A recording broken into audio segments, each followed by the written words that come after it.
What should we ask the tarot today? I have my Ask the Tarot Love and Abundance Edition Oracle deck that I designed myself. There is a link in the bio to 3 of my Oracle decks. All of them are currently 50% off and they will be discontinued in a few days. This really is the last call. But in the meantime, what should we ask the tarot today? What are my guides asking me to do? Let's start with Oracle and then we're going to move on to Tarot.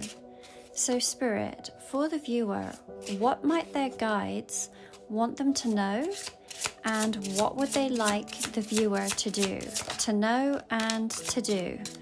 What do we need to know at this time? What would they like the viewer to do?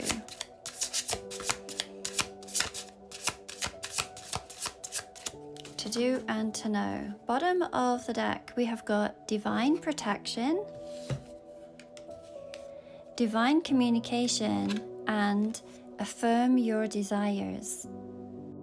It is very interesting, as the other day when I was using this deck, the same 2 cards came out with this divine protection and this divine communication.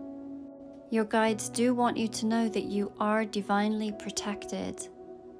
I feel like you are very important to your ancestors and your spirit guides, and they have volunteered to be with you on this path and on this journey. For many of you, you will have been clearing ancestral bloodlines and breaking generational cycles. It sounds so simple when we say those words, and yet anyone who has done this knows the immense inner work that is required. These 2 cards combined is also suggesting that you ask. This is a free will universe, and therefore our ancestors and our spirit guides have rules that they too must follow, and one of them is that they can work on your behalf if and when you ask them. And there are so many different ways that you can communicate with your ancestors and with your spirit guides. Whether this be through meditation, whether this be through thought, through telepathy, through prayer, it is simply by setting intentions. You have an entire entourage working on your behalf, so do not forget to call upon them. And here is what they want you to do. They want you to affirm your desires. The clearer and the more concise your communication, the simpler it becomes for all parties to manifest your desires.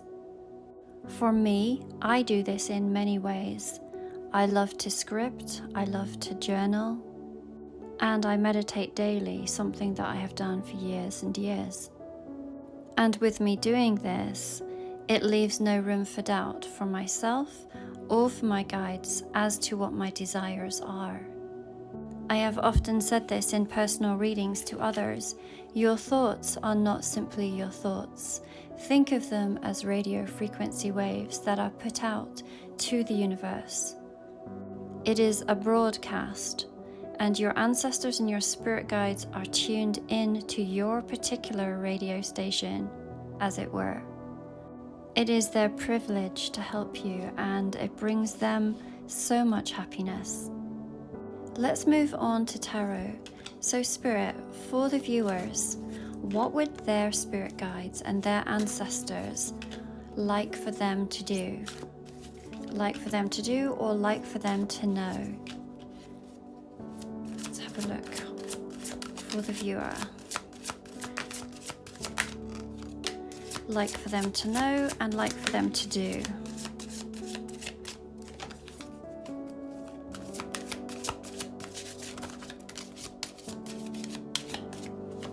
Okay, bottom of the deck we have got the 2 of Pentacles, we have the Empress, the Tower, the Queen of Wands, the 8 of Cups, and the Ace of Cups. I'm actually going to start right here with this Queen of Wands. To me personally, the Queen of Wands is the most intuitive of all of the queens. I've always seen this wand or this rod as that direct communication to God, the universe, your higher self, your spirit team, whatever terminology you prefer to use. You work as one.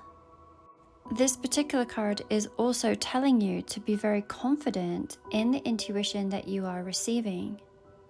The Queen of Wands does not doubt herself at all. The Queen of Wands is very beautiful and very magnetic, and is very inspirational to others. Wands within tarot, they talk about spirituality, and they also talk about your passions. They are a fire sign. So what lights your fire? It is saying to go pursue your passions and to master them. And in turn, this will benefit all around you. In fact, some of these gifts and some of these passions that you have may have come from your ancestors and may have been handed down generation to generation. What a beautiful way to honor your ancestors by perfecting these gifts and these talents. The Empress falls in line with what I had said earlier. If we think of a real Empress or a real Queen, they have an entire team to whom they entrust many of their obligations, and in the same way, your spirit guides are telling you for you to be in this divine feminine energy, this receiving energy, and allowing them to do the heavy lifting. Again, there is a lot of trust within that. We have the Eight of Cups, and the Eight of Cups is a card that often speaks of leaving dissatisfaction behind and of you moving towards your soul purpose. And for some, this may be a challenge. Maybe some of you do not know what your soul purpose is. And with that, I would say, go back to what are your natural gifts and talents.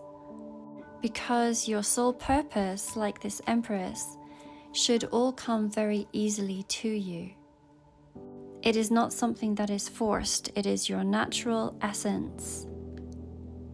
With the Tower card, this could be them telling you that there is a major shift or that there is a major change that is coming for you. And this shift and change is meant for you. For some of you, there could be a move that is coming. I'm also very much noticing the lightning here. And that to me speaks of awakenings and revelations, and of you receiving this download of information and being able to see things from a new perspective. We then have this very beautiful Ace of Cups, which speaks of unconditional love.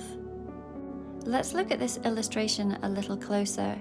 Can we see this one cup? To me, this cup has always felt like the Holy Grail, and it is being held within these hands. At this moment, I think of you being this cup, this Holy Grail. And they want you to know that you are being held and supported on your journey, that they have this unconditional love for you. No matter what choices you've made or experiences that you have had, there is no judgment, only love. They know the amount of work that you have had to accomplish and that you have put in to be the person that you are in this moment. And they see the greatest potential within you. Lastly, we have the Two of Pentacles, often a card that speaks of balance and of questions such as should I, shouldn't I, do I, don't I. Invite your ancestors and invite your spirit guides in making decisions. Ultimately, you are always the boss of your life.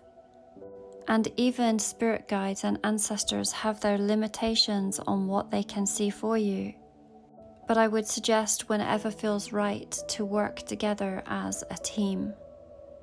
Of course, as always, this is a collective reading and it is up to you to listen to your own intuition as to whether this reading is for you. Private readings are going to be very, very limited until Tuesday of next week, as I'm spending time with my